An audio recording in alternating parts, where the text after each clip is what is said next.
Welcome to the Greenroom, a new podcast series by Sustainable Buildings Canada designed to help the building industry stay informed about the latest trends and techniques for building more sustainable buildings. I'm Jeff Fredericks, and I'm joined by Bettina Hoar, an indoor environmental quality expert and director of the Better Buildings Bootcamp, Cara Sloat, a senior mechanical engineer and sustainable buildings design expert, and John Leko, master's student in the building science program at Toronto Metropolitan University and a participant in last year's Better Buildings Bootcamp. Welcome, guys. Happy that you're here to join me. Thanks, Jeff. Thanks so much. Okay, Bettina, let's start with you. Why don't you start by telling us who you are and what you do? My name is Bettina Hoar. I'm a sustainable building advisor. I run a company called Sage Living, but I do a lot of work for Sustainable Buildings Canada. I'm their subject matter expert for indoor environmental quality. And most importantly, I developed and run the Better Buildings Bootcamp. Great. Yeah. Okay. Cara, same question. I'm Cara Sloat. As you said, I'm a mechanical engineer with Hammerschlag and Joffe. So we're a mechanical and electrical design firm in the city, and we work on commercial and office buildings and multi-unit residential buildings and essentially anything in the ICI industry. So I design HVAC and plumbing for those buildings. Terrific. John. So I'm John Leko, non-traditional master's student in building science at Toronto Metropolitan University, formerly Ryerson. And I was a participant at last year's boot camp. Great.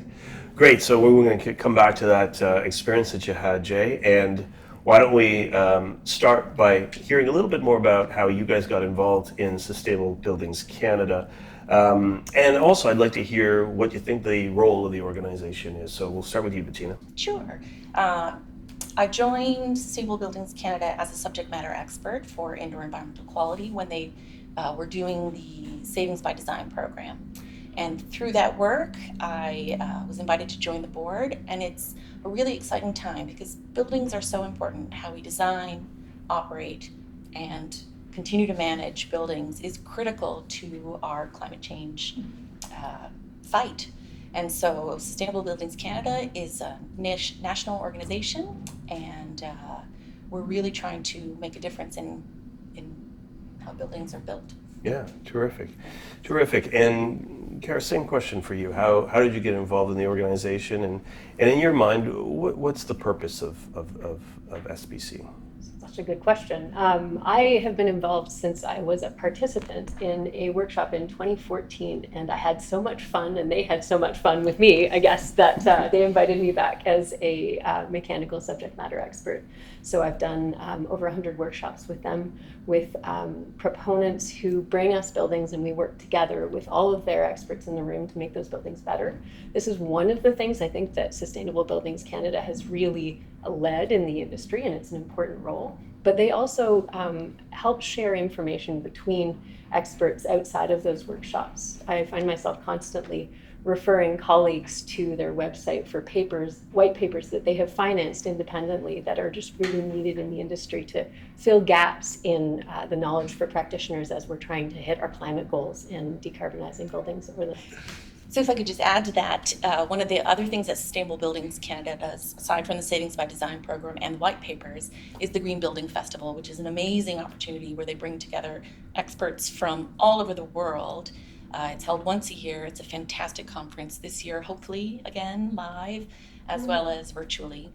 And the idea is to bring together knowledge so that, because the more we work together, they're huge proponents of integrated design process, which really prophesizes that the more we bring people together throughout the process of building a building, that's how we get great buildings. Awesome. And Jay, what about you? How did you get involved in Sustainable Buildings Canada? And I know you participated in last year's Better Buildings Bootcamp, but why don't you tell us a little bit about your involvement? So last year I attended as a participant online. As it was approaching again this year, I think I had written Bettina back in about May and suggested some additions to the program. And then, that sort of stepped me forward into the news to be a bit more of a player in it. Oh, awesome. Well, let's talk about this year's Better Buildings Bootcamp, because of course it's fast approaching, and I guess we're just under a month away. Why don't I ask you, Bettina, how did it start, and then we're going to talk a little bit about this year's program. So, yeah, first on the origins of the program. So the origins are really simple. What happened was we would do these amazing workshops, professional workshops, where we had an actual building and experts from Sustainable Buildings Canada. We would all get together. We would crunch for a day and always come out with suggestions for making the building better. And I mentor students, and I would often invite them to come and observe. And they would come out of those one-day conferences with their heads spinning, so grateful that they had learned so much, but also a little bit confused because it was too much in one day, despite their level, often these were master's or PhD students, but often when you're a student, you're immersed in your specialty area, what you're studying, and then to suddenly see how it connects to everybody else and to an actual building, there's just a lot of vocabulary, a lot of concepts, etc. And so I developed the boot camp to make up for that. So the boot camp on the Thursday has students observing a professional workshop, but we spend Monday through Wednesday preparing the students so that when they see the workshop, they're ready. They're ready to go. Yeah. Excellent. And of course, Cara, you're a subject matter expert that's participated in the boot camp in the past. From your perspective, how important is it that a boot camp like this exists to help, I guess, inspire the next generation of professionals, right? Yeah, I think that being able to participate in a workshop like this gives students an opportunity to engage with a really interesting building right off the hop. I once interviewed an architect who told me that for the first 2 years after graduating, she has people design washrooms. And once you get really good at doing washrooms, you're allowed to do something else. And being able to right away get your head into the game and think about a really big and compelling building like this year's, I think, the Center for the Performing Arts, gives you an idea of what's possible in the design community and what kind of really high-level thinking is required to integrate mechanical systems with building envelopes, with the pedestrian realm, with traffic, with noise, all of these elements that come together. So the earlier you learn as a professional that all of those people are out there and how they contribute, the better of a collaborator you can be. And even if you're not in the buildings industry, understanding how the process works means that you can offer services to or help propel the green buildings movement forward through financing or Advocacy. professional services, all of these kinds of related parts of making Canada's construction industry more climate friendly. Great. Well, and Jay, you, of course, as a student, participated in this last year virtually, but it obviously inspired you to get involved. What was the big takeaway from your perspective in terms of what you learned? It's a bit of drinking from a fire hose because it's multidisciplinary and everybody comes together to focus on that one particular project. And you get exposed to professionals from all different realms, not just your own. And that causes you to start thinking about things from a different perspective, which you don't normally get when you're just head down studying your particular topic. Right, so that whole idea of different perspectives, which is, I guess, a core benefit of the integrated design process, right? Cross-disciplinary, different points of view on how to tackle a challenge. For you, Jay, that was something that was inspiring, but also, I guess, got you thinking about all the possibilities in the profession. What is it that you, what's one of the biggest takeaways in terms of the advantages of that type of approach, in your opinion? It is definitely multifaceted. So if you're concerned about, as a student going in and this is the same thing that I'm doing every day, all day long, and is there going to be anything different ever, or is this where I'm stuck, sort of to my desk?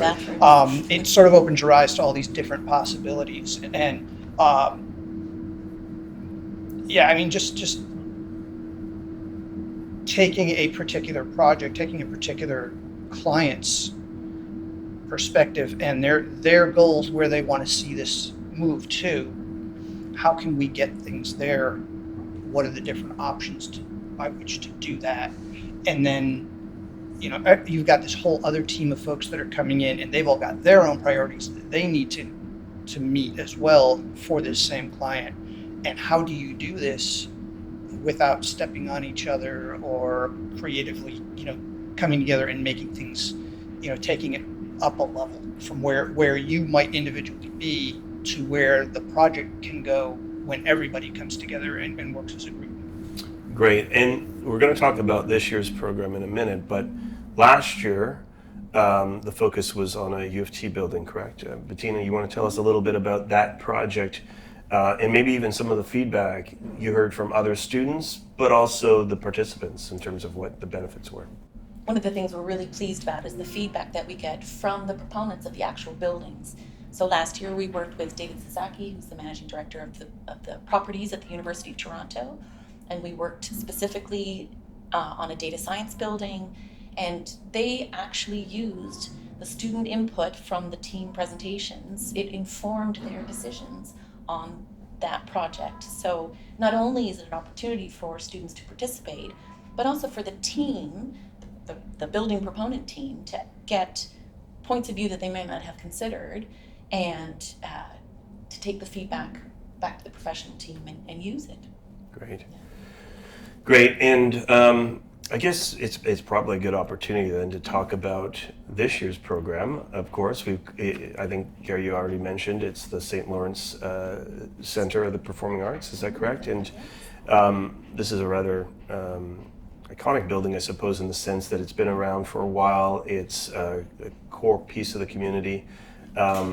And why don't you tell us a little bit about the background on how this became the subject for this year's bootcamp? Sure. Every year we try to pick a building that has some significance.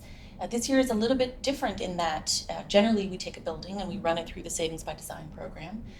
But this building's in the early stages, so it couldn't, which actually opened the door for us to do much more. So the St. Lawrence Center is a civic building. It's owned by the City of Toronto.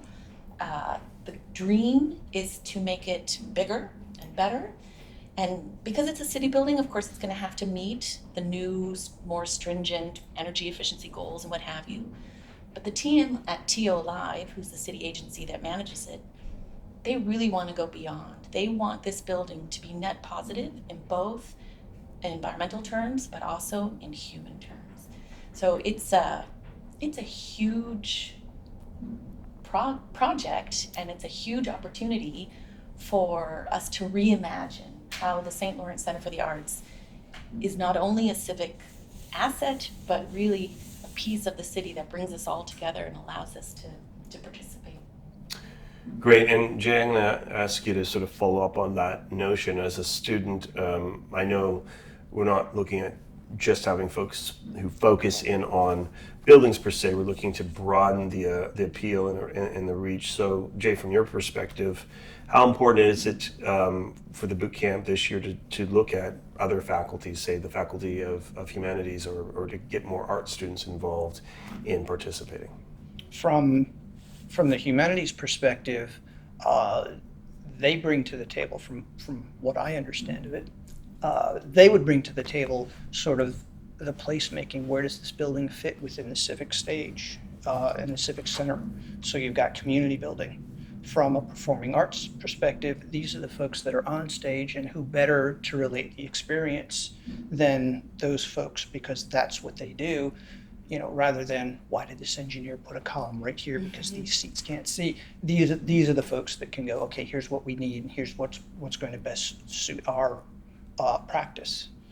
Where something like an architect and an engineer, they may be tangentially familiar with that, and some folks may actually have a great deal of experience, but that can't be said for the discipline as a whole. Right. So by bringing other people in, you're making the project that much better. That's really important, particularly when you think about the role it plays in the community. A building like this, it as an arts center, a place to celebrate performance by inviting art students or the performers, as you suggested, Jay, to contribute, to share their perspective of what ought to be considered in this building.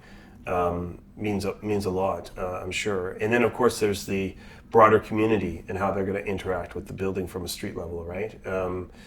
Is there anything to add just in terms of how important that consideration is for the boot camp this year, that we're starting to really ask students to think more broadly than simply reducing the carbon footprint of the building, but more in terms of the impact that building will have on the community? The building should be a welcome space for literally anyone that comes to the City of Toronto, whether you live here or are visiting. We want the St. Lawrence Centre for the Arts to be a welcoming space for all people. So we understand that the arts sometimes can be seen as inaccessible in many senses of the word. And so the more people we have representing different communities, people with different abilities, people with different backgrounds, the more we will hear those voices. And this is the opportunity for students from any field of study with their own expertise to contribute, to have their voice heard on this project.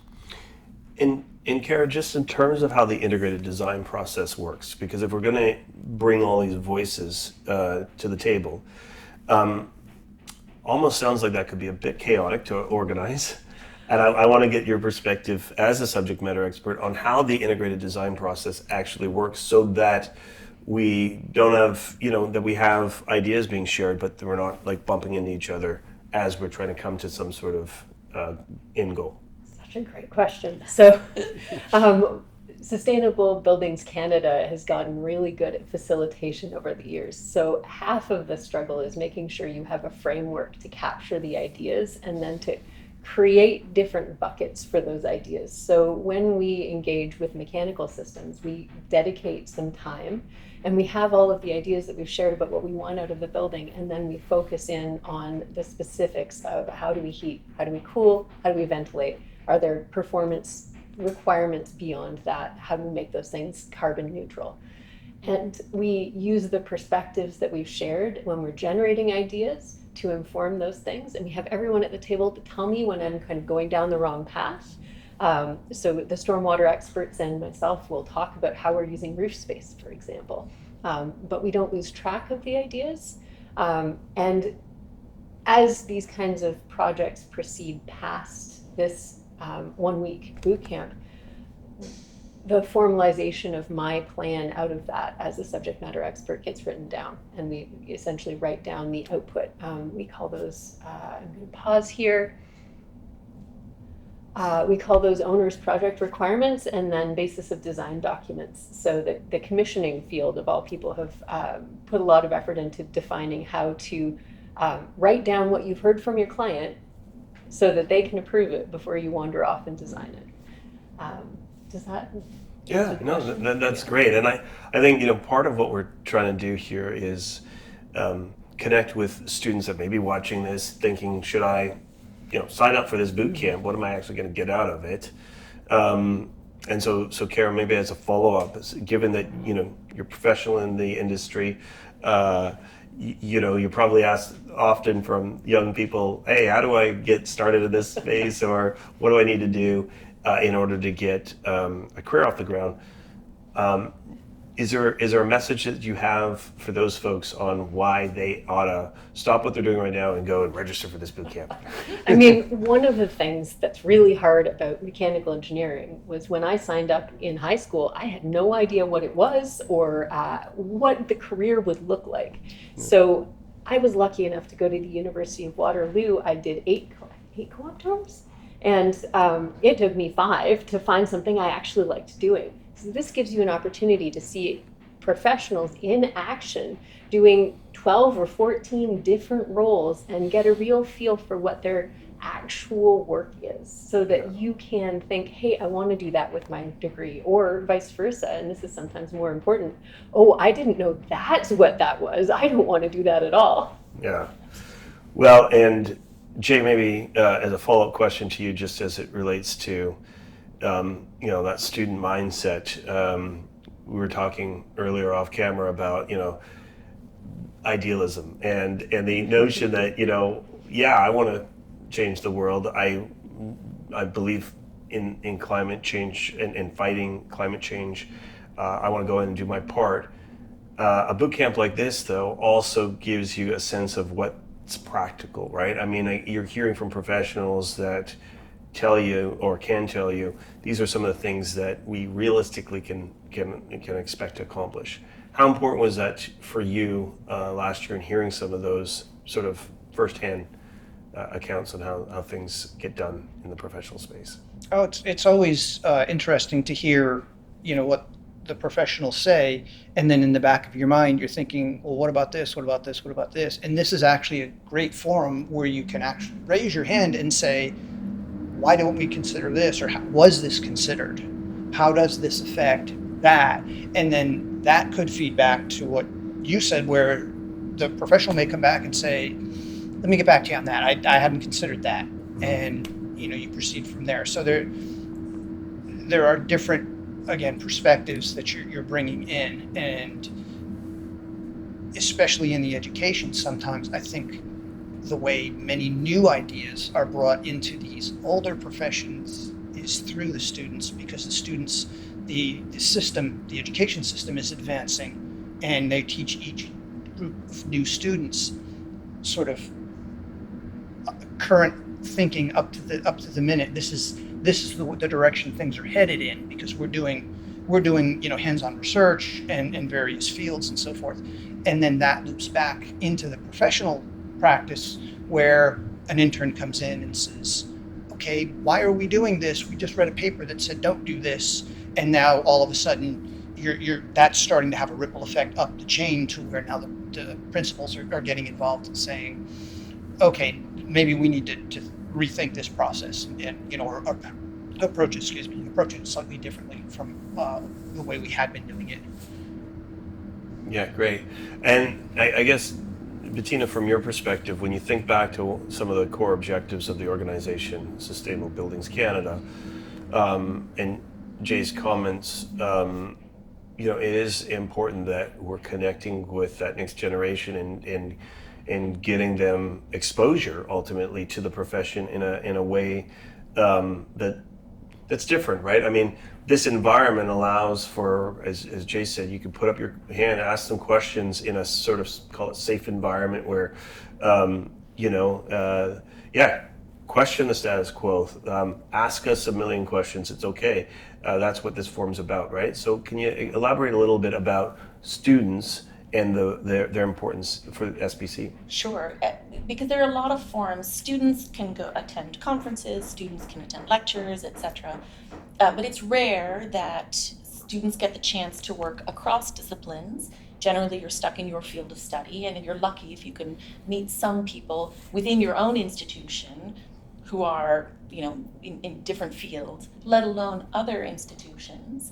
So we have many colleges and universities. Again, that's rare to have a crossover between students at colleges and universities, even though we all work together in the end. And so the boot camp really does provide an incredibly unique opportunity that's both interdisciplinary, cross disciplines, and cross institutional. Lots of colleges and universities across Canada, this year fundamentally in Ontario, but we're hoping to expand the program. And then to have that mix with a real live project and with professionals from a variety of disciplines, it truly is a unique opportunity, and it's the reason Sustainable Buildings Canada has put this program forward and continues to build on it, is because it's the reality going forward, and it's a great opportunity for all of us. Even those of us involved in it, we love being connected to the students. It keeps you young and keeps you up to date. It's all so important. Yeah. Well, let's plug the date. Let's plug how we get students to sign up. So, of course, we'll promote that on this podcast. But why don't you tell us again? Remind us the date of the boot camp.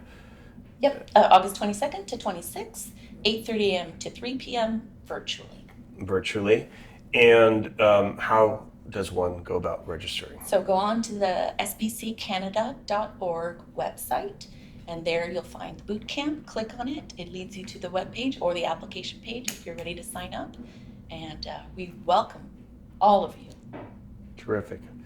Well, thanks, guys, so much. This is our first show, and we're excited to have done it. We're going to, of course, have other episodes moving forward. We're looking forward to your ideas on what some of those episodes might be. So by all means, share them with us. And look forward to seeing you at this year's boot camp.